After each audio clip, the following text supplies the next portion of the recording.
এই জন্য খেয়াল করে মনে রাখতে হবে।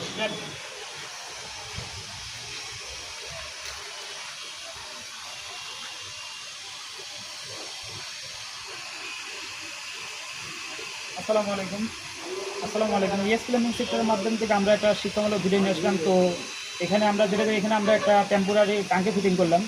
তো আমরা মূলত যেটা হচ্ছে বলার জন্য করলাম, এই একটা জিনিস লাগাইছি, এই যে এইটা ছাদের পারে এটা লাগাইছি, কিন্তু অনেকেই বুঝতে পারবেন বা অনেকেই জানতে পারবেন না। এটা আমরা এই জন্যই লাগাইছি, এটার মধ্যে আমরা কিন্তু এখানে ট্যাপ দিই। ট্যাপ দিলে কিন্তু পানি অল্প অল্প আস্তে আস্তে পড়ে। ওই দেখা যায় যে টাঙ্কি ভরা থাকলেও পানি আসতে পড়ে, টাঙ্কি কম থাকলেও পানি আসতে পড়ে, অল্প পানি বের হয়। সেজন্য আমরা কি করছি, আমরা ট্যাপ ব্যবহার করি নাই, এখানে আমরা একটা 3-4 বল ব্যবহার করছি। বল ব্যবহার করার কারণে আমার পানির ফোর্সটা অনেক অনেক পরিমাণে যায়। এই মানে ছাদের পর অনেক সময় লাগে বালতি ভরতে। আমার টাঙ্কি কিন্তু ফুল ভরা নাই, টাঙ্কিটা দেখেন, টাঙ্কিটা কিন্তু ফুল ভরা নাই, তাও এত ধরে পানি আসতেছে।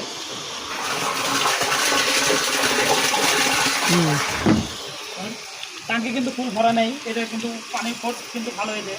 আমরা এরকম বল বালতি ব্যবহার করছি। তো আমরা ছাদের পর তারাই ট্যাপের লাইন দেবো, চেষ্টা করবো 1/2 ইঞ্চি হোক, 3/4 হোক, 1 ইঞ্চি বল দেওয়ার জন্য, তাহলে পানির ফোর্সটা ভালো হবে। যারা ওই যে গার্ডেনে পানি দেয়, বালতিতে পানি দেওয়া অনেক সময় লাগে, তো এরকম লাইন করলে আশা করা যায় যে দ্রুত পানিটা পাবে।